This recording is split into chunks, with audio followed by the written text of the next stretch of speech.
근데 지난번에는 우리가 CRM의 어떤 좀 이론적인 얘기들을 좀 많이 짚어봤다고 하면 오늘은 좀 실질적으로 현실에서 벌어지는 가장 최근의 화두를 좀 얘기해보면 좋을 것 같아요. 바로 AI와 연결된 부분인데요. 마케팅의 업계 전반적으로 AI가 지금 들어오고 있기 때문에 뭐 CRM이라고 예외는 아닌데 그럼에도 불구하고 우리가 CRM이라고 하면은 역사가 한 몇십 년 되는 그런 그 화두긴 한데 AI 전에는 CRM 별도 시스템이 있고 뭐 CRM 관련해서 이렇게 그 고객 DB가 늘어나고 이러면 대부분 이제 엑셀로 했다가 또 CRM 시스템 도입하고 이러면서 IT 기술하고 굉장히 가깝게 이렇게 발전해온 분야가 CRM입니다. 근데 그 과거에도 이 CRM 시스템이 뭐든지 내가 해줄 수 있는 것처럼 그게 물론 이제 CRM 시스템을 파는 회사들의 어떤 그런 그 마케팅 기법이기도 했는데 그럼에도 불구하고 저같이 이렇게 CRM 시스템을 쓰는 그런 마케터 입장에서 볼 때는 항상 이게 뭔가 이상적인 거가 따로 있고 CRM 시스템이 할 수 있는 부분도 있지만 못하는 부분도 있고 약간 이런 언제나 그 시스템을 팔 때 그 들었던 그런 달콤한 소리에 비해서는 현실적으로 많이 못하는 게 있었던 것이 이 CRM에 있어서 IT 시스템의 어떤 그런 그 사용자 측면에서의 관점이었던 것 같아요. 근데 이게 AI가 되면서 궁극적으로 조금 다른 변화가 예상이 되고 있긴 합니다. 왜냐하면 이 CRM이라는 거의 본질적인 거에 부분을 우리가 보면은 말 그대로 뭐 고객이 1000명이 되었던 10만 명이 되었던 아니면 뭐 100만 명이 되었던 간에 그 고객 한 명 한 명한테 굉장히 맞춤형으로 우리가 그 고객의 니즈 자체를 이해하고 고객이 그동안 우리랑 했던 어떤 그런 행동이나 실적이 정확하게 어떻게 됐고 거기에 기반해서 우리가 고객한테 무엇을 정확하게 지금 이 타이밍에 그러니까 right 타이밍에 right 메시지와 right offer를 고객한테 정말 한 명 한 명 개별적으로 맞춤형으로 그렇게 제공해 줄 수 있는 어떤 그런 CRM이 늘 꿈꾸던 그런 이상적인 모습이 기존 CRM 시스템이 못했던 여러 가지 것들을 보완하면서 AI는 궁극적으로 좀 해줄 수 있지 않을까 하는 그런 기대가 점점 올라가고 있는 것이 사실이고요. 그리고 실질적으로 이런 그 AI가 들어왔기 때문에 가장 이상적으로 그 CRM을 실현하고 있는 그런 사례도 현실적으로 지금 벌써 나타나고 있기도 합니다. 그 대표적인 사례가 많이들 알고 계시긴 한데 바로 넷플릭스예요. 그래서 넷플릭스 이야기 조금 해보고 우리가 넘어가도록 할게요. 자, 넷플릭스는 OTT 스트리밍 서비스죠. 그러니까 사실 그들이 제공하는 그 오퍼 자체가 이 IT 시스템이 깊게 침투할 수 있는 그런 이제 상품의 특징도 있기 때문에 아마 이 AI를 기반으로 한 CRM이 가장 극도로 발달을 할 수 있는 그런 사업 모델이기도 한데 그럼에도 불구하고 이 넷플릭스는 단순히 이제 뭐 제품을 추천하는 뭐 그런 쪽 레벨에서만 지금 AI를 쓰고 있는 것이 아닙니다. 넷플릭스가 AI를 도입하고 있는 부분을 이제 정확하게 좀 짚어보면은 크게 이제 비즈니스 전방위적으로 지금 활용을 하고 있는데요. 한 세 가지 정도 우리가 생각해 볼 수 있어요. 그래서 첫 번째로는 고객이 보는 컨텐트 자체의 추천 알고리즘. 그러니까 이제 고객이 어떤 걸 그동안 봤고 지금 이 타이밍에 어떤 걸 보고 싶어 하는지를 이제 추천해주는 그런 알고리즘 자체에 80% 이상을 이미 지금 AI가 추천하는 그런 걸로 활용하고 있다. 그래서 사실 고객은 추천 알고리즘이 마음에 안 들면 그 다음에 스킵하고 자기가 직접 검색을 한다든지 할 수 있잖아요. 근데 실제로 사용률 자체가 80% 이상 AI가 추천해 주는 것을 활용하고 있는 그런 상황으로 올라가고 있다는 것은 분명 AI의 추천 알고리즘이 그만큼 정교하고 개개인이 원했던 것들을 이렇게 잘 반영하고 있다는 것을 반증하고 있는 거라고 할 수 있겠죠.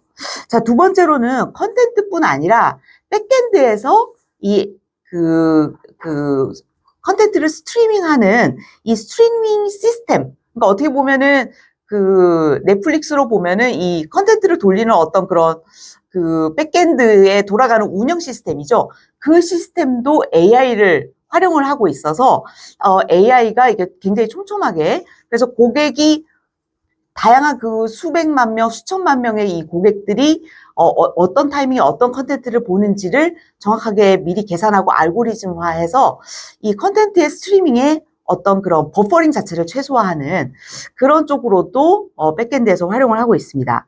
마지막 세 번째로는 넷플릭스 자체가 자체 제작하는 컨텐츠가 굉장히 많잖아요. 근데 이 본인들이 만드는 컨텐츠 자체도 이제 AI를 많이 도입을 하고 있다라는 거예요. 그래서 우리가 이 제작 관련한 거는 넷플릭스뿐 아니라 뭐 광고나 이런 업계에서 지금 전반적으로 굉장히 많이 활용하고 있고, 그리고 제작비가 그것 때문에 뭐 10분의 1로 줄었다 이런 이야기 우리가 굉장히 많이 듣고 있는데, 그 AI 자체로 인해서 전략되는 이런 제작비의 가장 그 높은 수혜를 받고 있는 그런 회사 중에 하나가 지금 넷플릭스입니다. 그러니까 어떻게 보면 넷플릭스는 AI를 활용하고 있어 라고 얘기할 때 그게 단순히 이제 그 상품을 추천하는 그런 추천 알고리즘뿐 아니라 회사 전체를 운영하는 모든 그런 오퍼레이팅 쪽을 다 연결시켜서, 그리고 그 제작을 하는 것까지 다 AI를 통합함으로써, 근데 궁극적으로 넷플릭스가 원하는 것은 결국은 고객이 무엇을 원하고 고객이 어떤 타이밍에 어떤 컨텐츠를 보고 싶어 하는지를 굉장히 정확하게 알고리즘으로 계산을 해서 그것을 버퍼링 없이 빠르게 전달하는, 그 본인들이 생각하는 그 궁극의 목적, 즉 이 CRM 목적 자체를 AI를 통해서 달성하려고 하는 그런 이제 고도화하는 과정에 있다라고 보여집니다. 그래서 이제 넷플릭스 자체가 이렇게 AI를 활발하게 쓰고 있기 때문에, 그러면 넷플릭스의 알고리즘은, 추천 알고리즘은 향후에 어떻게 진화할 것인가를 우리가 보면은, 우리가 지금 평범하게 쓰고 있는 서비스 혹은 여러분들이 고민하는 CRM의 어떤 서비스도 다음에 어떻게 고도화될 것인지를 알아볼 수 있는 어떤 힌트를 제공할 수 있을 거라고 생각하는데요. 그런 측면에서 넷플릭스의 그 다음 AI 그 알고리즘의 업그레이드 방향은 바로 이런 거라고 해요. 컨텍스트 정보를 적극적으로 활용한다고 합니다. 그럼 고객의 컨텍스트 정보라는 건 뭐냐? 그럼 여기를 보면은 이제 향후에는 고객의 감정과 기분 상태, 그 다음에 그날 매일매일 바뀌는 날씨 정보, 그 다음 고객이 어디에 지금 있는지에 대한 위치 정보, 그리고 심지어 이제 고객의 맥박수나 이제 컨디션 같은 거, 이런 그 건강과 관련된 바이오 정보까지 융합을 해서 향후에는 더욱 심화된 맞춤형 알고리즘을 선보일 예정이라고 해요. 그러니까 결국 이제 그동안 고객이 어떻게 클릭을 했는지, 클릭 정보 중심으로만 활용을 했다면, 이후에는 어떻게 보면 이게 다른 어떤 그 경로를 통해서 입수되는 더 전방위적인 고객의 데이터를 컨텍스트 정보로 해서 이제 활용을 한다라는 얘기겠죠. 그러니까 어떻게 보면은 이제 이런 날이 오는 거죠. 예를 들어서 제가 예를 들면 저 같은 이제 사용자가 평소에는 그 로맨스물을 되게 좋아하는 말랑말랑한 그런, 아니면 좀 코믹한 그런 컨텐츠를 주로 보는 그런 성향이라서 그동안 이제 봤던 컨텐츠의 이제 히스토리는 약간 그런 쪽으로 많단 말이에요. 그러면 이제 클릭 중심으로 알고리즘화 한다고 하면 제가 그동안 봤던 걸 중심으로 다시 이제 추천을 하기 때문에 좀 비슷비슷한 그런 로맨스나 뭐 코믹물을 또 그 넷플릭스가 추천을 할 수 있겠잖아요. 근데 사실은 그거보다는 생각해보면 이제 인간의 어떤 감정이나 기분이나 행동은 그보다 훨씬 더 즉흥적이고 또 그때그때 변덕도 심하고 이렇게 복잡하단 말이에요. 그래서 제가 그동안은 약간 그렇긴 했지만 오늘은 예를 들어서 모처럼 좀 쉬는 날인데, 예를 들어서 근데 밖에 이제 날씨가 굉장히 우중충하고 뭐 비가 많이 오고 뭐 그런 스산한 그런 날이란 말이에요. 그러니까 오늘은 왠지 그 말랑말랑한 그런 멜로물보다는 뭐 으스스한 그런 호러물 같은 거를 좀 보고 싶은데, 이런 생각을 제가 할 수 있잖아요. 근데 그랬을 때 저의 약간 그런 기분, 그다음에 그 조금 이제 기존의 취향하고 좀 다른 저의 이제 어떤 이런 변덕스러운 어떤 그런 기분에 맞춰서 그런 것까지 고려한 어떤 그런 알고리즘을 실제로, 그러니까 말 그대로 너 그동안 이런 거 좋아했지만 오늘은 왠지 너 이런 것도 좋아할 것 같은데, 이런 식으로 이제 미리 계산을 해서 알고리즘화해서 그걸 이제 추천을 하는 그런 서비스를 실제로 넷플릭스가 고민을 하고 선보일 예정이라고 한다는 거죠. 자, 이렇게 CRM 분야에서 AI로 활용해서 가장 첨단을 달리는 글로벌 회사인 넷플릭스의 사례를 우리가 보면서 미래를 좀 내다봤다고 하는데 다시 좀 우리가 냉정함을 되찾고 현실 세계로 다시 좀 돌아와서 생각을 해보면 좋을 것 같아요. 지금 그 마케팅 업계에서 그 AI를 쓰던 안 쓰던 CRM과 관련된 이런 이슈는 어디에 현재 와 있는가라고 하면은 다들 그 CRM을 잘하고 싶고 열심히 하고 싶은 그런 마음은 알겠지만 고객 입장으로 보면은 요즘 이런 얘기가 많이 나오고 있어요. CRM이 너무 과열돼 있다. 그리고 너무 이제 고객의 피로도가 점점 올라가고 있다.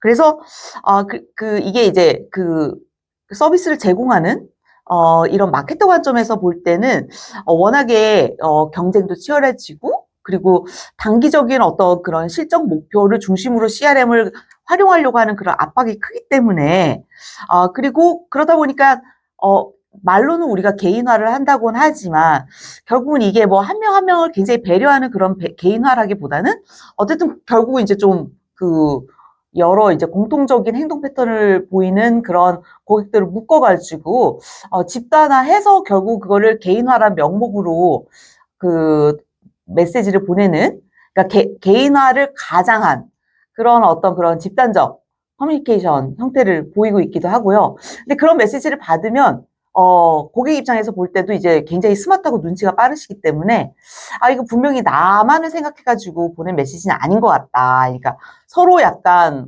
속고 속이는 약간 그런 커뮤니케이션을 겉돌고 있는 그런 부분이 없지 않아 있기도 하고요. 그리고 이게 많이 자동화되다 보니까 되게 빠르고 정확한 건 되게 좋은데 이런 메시지들이 여러 공급자로부터 고객이 많이 받잖아요. 저만 해도 하루에 이런 톡이나 메시지를 많게는 몇 개, 적게는 몇 개, 많게는 뭐 몇십, 10개 뭐 이렇게 넘어가는 굉장히 하루에도 굉장히 많은 양의 이런 메시지를 받다 보니까 다 거기서 거긴 것 같다라는 생각도 많이 들고 그리고 이제 이게 자동화된 메시지다 보니까 아무리 친절하고 정확하더라도 딱 읽었을 때 이거 그냥 기계가 보낸 건가 보다 이렇게 바로 느껴지는 그런 어떤 부분들이 실제로 벌어지는 이런 고객 경험상의 현상이라서 전반적으로 고객의 피로도가 많이 올라가고 있고 굉장히 이런 자동 CRM 시스템에 좀 피로감을 많이 느끼고 있는 것이 사실입니다. 네. 그래서 지금 이 시점에서 우리가 고민해 봐야 될 CRM 전략은 굉장히 역설적으로 AI가 들어와 더 빠르고 더 고도화돼야 돼. 더 많이 자동화돼야 돼. 고객한테도 더 많이 알려드려야 돼. 약간 이런 뭔가를 더 많이 해야 될 것 같고 더 해야 될 것 같은 이런 강박에서 오히려 벗어나서 뭔가 나만이 해줄 수 있는 거 이렇게 범람하는 뻔한 이런 여러 CRM 메시지들 중에서 나만이 할 수 있는 것은 뭘까? 그리고 더 많은 것들을 촘촘하게 하기보다는 정말 고객이 가려워하는 부분과 정말 필요한 그 라이트 타이밍에 어떻게 한 번이라도 제대로 할 수 있는 게 없을까를 오히려 고민해야 되는 시점이 아닐까 싶습니다.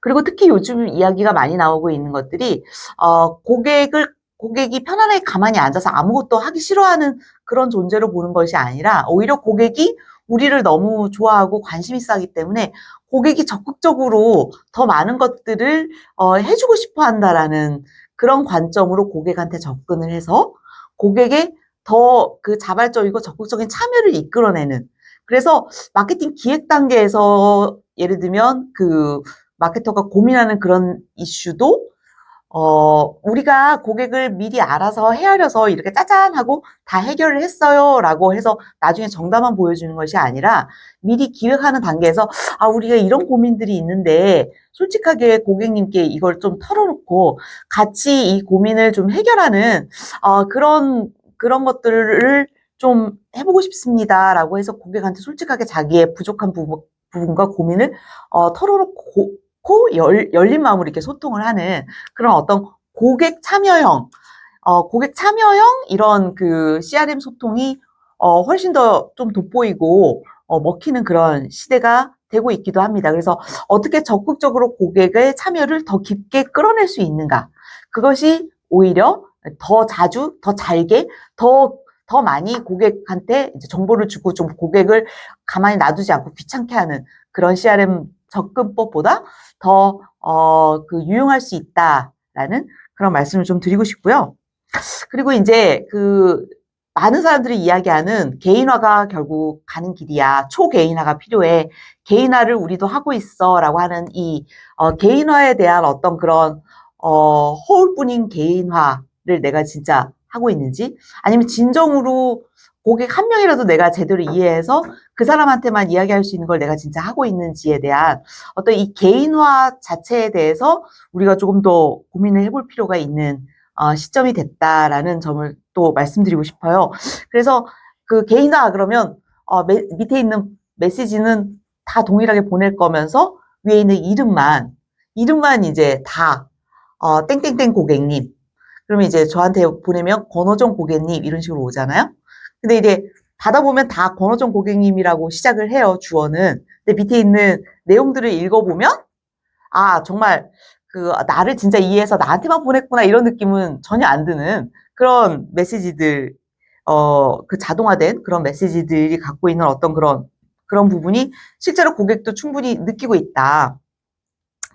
그러면, 실제 개인화가 점점 좀 잘 되고 있다라고 하는데 가장 최근에 느끼는 개인화는 어떤 것들이 있을까를 이렇게 생각해 보면, 진짜 이런 것도 돼라고 놀랬던 개인화의 실제 예시로 보면은, 여러분들 그런 얘기 요즘 많이 하시고 들으셨을 거예요. 핸드폰이 나의 평소 대화를 도청하는 것 같다. 예. 그래서 뭔가 이게 대화 화두를 친구랑 수다 떨면서 아무 생각 없이 했던 어떤 그런 대화의 화두가 있는데, 그 다음에 이제 핸드폰을 켜서 예를 들면 뭔가 검색을 했거나 뭔가 추천 컨텐츠가 이렇게 뜰 때, 그거와 관련된 특정, 아까 친구가 수다 떤 그 화두가 이렇게 갑자기 이렇게 뜨는 그런 경험을 요즘 많이 해보셨을 겁니다. 이런 거 같은 경우는 사실은 어떻게 보면 굉장히 정확하게 개인화를 하려고 하는 그런 노력의 일환이잖아요. 근데 그걸 실제로 딱 봤을 때, 많은 분들이 그거를 너무 감탄하고 좋았다라고 얘기하기보다는 사실은 소름 끼쳤다. 예. 소름 끼쳤다는 게 이게 좋은 의미로 소름 끼쳤다가 아니라, 진짜 좀 너무 심한 것 같다. 다 나를 도청하는 것 같다. 약간 이런 이야기들을 실제로 우리 고객 입장에서는 많이 하는 거를 볼 수가 있습니다. 그러니까 이 초개인화를 한다라는 이게 어떻게 보면 마케터 입장에서는 더 잘할 수 있을 것 같고 더 이렇게 고도화될 것 같고 이런 식으로 장밋빛 미래처럼 특히 이제 이 시스템을 팔아야 되는 IT 업계를 중심으로 해서 많은 그런 긍정적인 장밋빛 미래가 나오고 있긴 하지만 사실은 우리 마케터 입장에서 볼 때는 이거를 조금은 냉정하게 비판적인 그런 렌즈를 끼고 우리가 궁극적으로 인간으로서 고객이 원하는 게 정말 이런 거였을까를 한번 되짚어 보면서 선별적으로 우리가 이거를 고민해서 도입하는 것이 좋을 것 같다라는 말씀 전해드립니다.